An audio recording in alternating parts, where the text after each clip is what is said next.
मित्रों, आज हम बात करने वाले हैं ज्योतिष शास्त्र में संतान योग। वैदिक ज्योतिष में जो है महर्षि भृगु और महर्षि पाराशर जी द्वारा बताए गए दिव्य सूत्रों को अप्लाई करेंगे, लागू करके, और बाकायदा लाइव जेन्युइन तरीके से आपको दिखाएंगे कि संतान योग कैसे बनता है। क्या किसी के कुंडली में संतान योग है या नहीं है? संतान योग है तो कैसी संतान, कन्या या लड़का? कितना लड़का, कितनी लड़की? संतान में विलंब है तो क्यों है? इस प्रकार से बहुत सारी चीजों पर हम चर्चा करेंगे।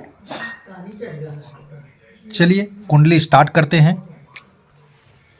सबसे पहले यहाँ पर आप देख सकते हैं कि हमने एक लग्न कुंडली तैयार की है, जो समझाने के लिए आप सूत्रों को पकड़ेंगे, ग्रहों को पकड़ेंगे, लॉजिक तरीका को सीखेंगे, तभी किसी भी लग्न कुंडली में अप्लाई करके ये चीज़ें देख सकते हैं। ये सिंह लग्न की कुंडली है, हमने बनाई है। सिंह लग्न कुंडली में अप्लाई करेंगे, सूत्रों को हम सभी लग्नों में अप्लाई करके देख सकते हैं। यहाँ राशि, भाव और ग्रह की युति योग महत्वपूर्ण रखने वाला है।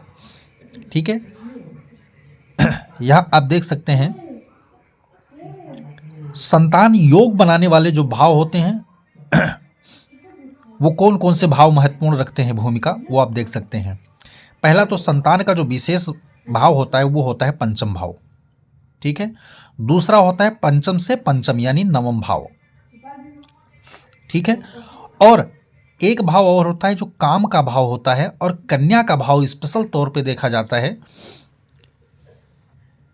वैसे तो लड़का लड़की के विचार यहीं से कर सकते हैं, कोई दिक्कत वाली बात नहीं है, परंतु पंचम से पंचम संतान को संतान का बल, और ठीक पंचम से सामने यानी सप्तम भाव में जो काम का भाव होता है वहां से हम कन्या का हम विचार करेंगे। ठीक है, और जो एक महत्वपूर्ण भाव होता है लगन, लगन से भी हम विचार करते हैं कि जो स्त्री का या पुरुष का कुंडली है, किसका कुंडली, ये निर्भर करता है लगन को देखने पर। फिर होता है कुटुंब भाव। कुटुंब भाव में हमें ये देखना है कि कितने सदस्य की संख्या, यानी कि जब आपका कुटुंब बना उस वक्त कितने परिवार के सदस्य की संख्या है, और नया परिवार के आगमन का जो हमें संकेत देता है वो हमें कुटुंब भाव ही देता है। फिर होता है मैत्री, दोनों पति पत्नी के मैत्री संबंध से संतान का योग, सप्तम भाव।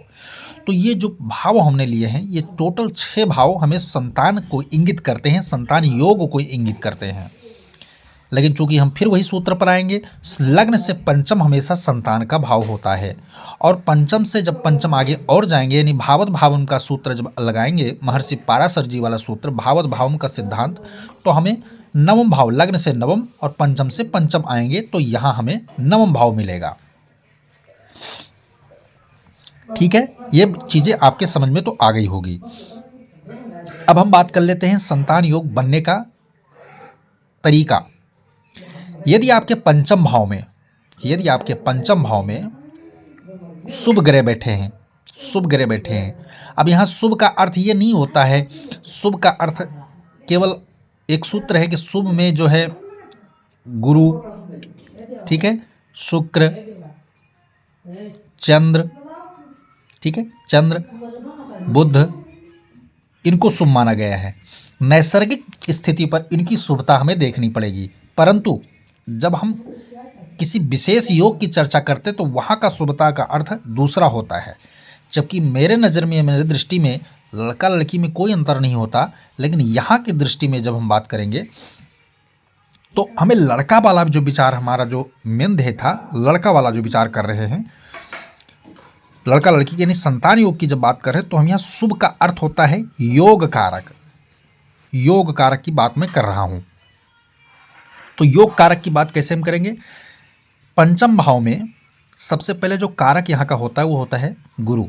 अगर गुरु कुंडली में सही है, केंद्र के त्रिकोण के भाव में है या पंचम भाव में ही बैठा हुआ है, ठीक है, या जिस भी भाव में बैठा हो, वहाँ स्वराशि का हो या उच्च का हो, केंद्र त्रिकोण में मित्राशि का भी चल जाएगा, परंतु 6, 8, 12 भाव में अगर है, 6, 8 और 12 भाव में गुरु जाके बैठ जाए और वहाँ पर जो है स्वराशि का या उच्च राशि का हो, तब वो शुभत्व प्राप्त करेगा। परंतु ज़्यादातर भाव में केंद्र त्रिकोण को ही देखना आवश्यक है।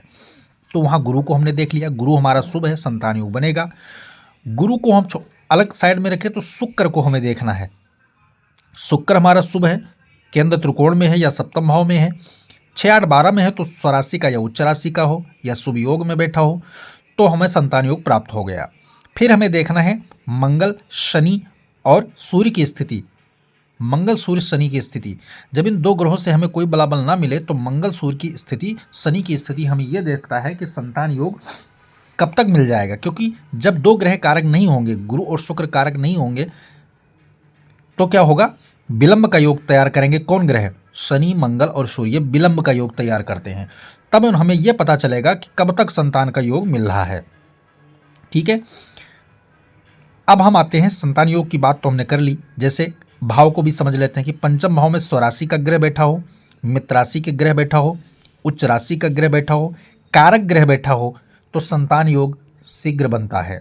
सप्तम भाव में भी यही राशि, स्वराशि का, मित्र राशि का, अपनी मूल त्रिकोण राशि का उच्च का ग्रह बैठा हो या कारक ग्रह बैठा हो, तो शीघ्र ही संतान योग बैठा है। सेम सूत्र जो हमें अन्य भाव में अप्लाई करके देखना है। ठीक है, ये तो हो गया संतान योग, संतान योग बन गया। परंतु विलंब जब होगा तो कैसे होगा? खासकर हमें सप्तम भाव में और पंचम भाव में जब शनि अकारक होकर बैठा हो, राहु अकारक होकर बैठा हो, मंगल अकारक होकर बैठा हो, ठीक है ना, तब क्या होगा, संतान में विलंब होगा। विलंब होगा, कितना विलंब होगा, ये उन ग्रह के दशा महादशा तय करेंगे। जैसे शनि अगर यहाँ स्वराशि का भी बैठ जाएगा तो संतान में विलंब योग करेगा ही करेगा। राहु बैठ जाएगा किसी भी राशि में तो वो विलंब करेगा ही करेगा। मंगल अगर स्वराशि का बैठा हो, चाहे शत्रु राशि का बैठा हो, तो विलंब करेगा ही करेगा। सूर्य अगर बैठा है और वो खराब है तो विलंब करेगा ही करेगा, यानी संतान नष्ट के योग भी बनाएगा। मंगल अकेला बैठा होगा तो संतान नष्ट के योग बना देगा। तो इस प्रकार से संतान के विलंब योग की हमने चर्चा कर ली। अब हम आते हैं लड़का और लड़की के बाद। लड़का और लड़की का हम कैसे देखेंगे? अगर पंचम भाव में या नवम भाव में या सप्तम भाव में, फिलहाल में इन तीन भावों को इंगित करके देखते हैं, तीनों भाव को हम जोड़ करके देखेंगे। ये दंपत्ति भाव हो गया, ये संतान भाव हो गया, ये संतान के बल का यानी भाग्य का भाव हो गया। आपके विभाग्य और संतान के पंचम से पंचम का संतान का बल देखना जाता है। तो हमें कैसे, अगर इन राशियों, इन भावों में बैठने वाली राशि यानी जो नंबर आ रहा है वो 1, 3, 5, 7, 11 आ रहा है, 1, 3, 5, 7, 11 आ रहा है, और इनमें जो बैठने वाले ग्रह हैं वो सूर्य, मंगल, गुरु और शनि आ रहा है। सूर्य, मंगल, गुरु और शनि, इनमें से कोई ग्रह आ रहा है तो आपके 100% लड़के का योग यहाँ बन के तैयार हो जाता है कि आपको संतान लड़का ही प्राप्त होगा। ठीक है, ये हमने लड़के का सूत्र बना दिया। अभी सरल तरीके से बता रहा हूँ, जो एक तरीके से एक तरफा होता है, 100% लागू होता है सूत्र। अभी हम और सूत्रों की चर्चा करेंगे।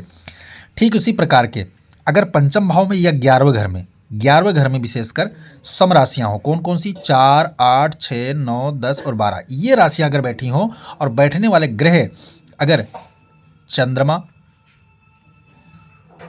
बुध, शुक्र, राहु और केतु अगर बैठा हो इन राशियों में और 11वें घर में, तो क्या होगा, लड़की का योग बन जाएगा 100%।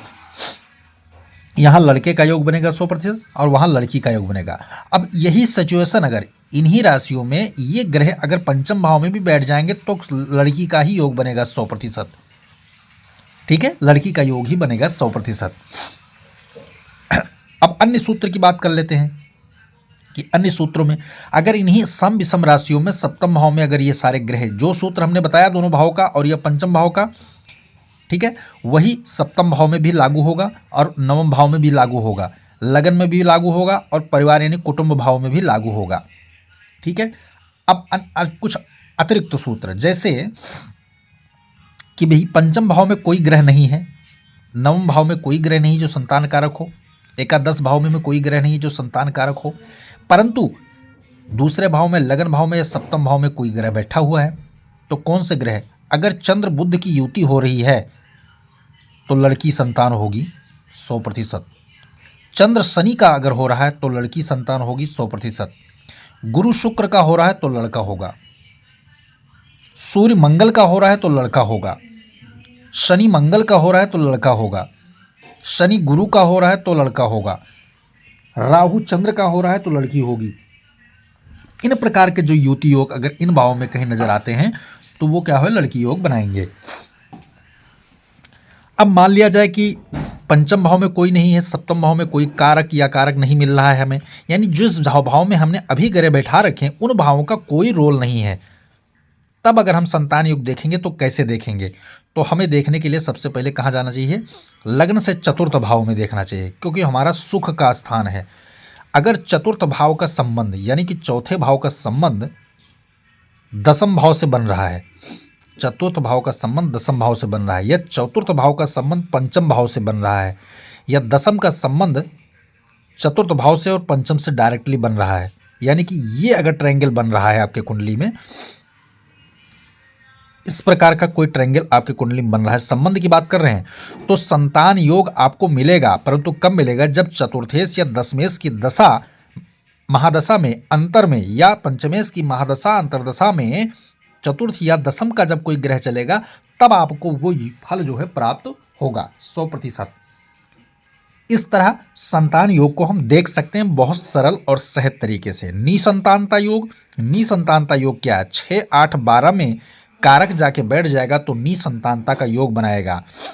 मार्केश, मार्केश संतान भाव में चला जाएगा तो संतान को नष्ट करेगा, निसंतानता योग।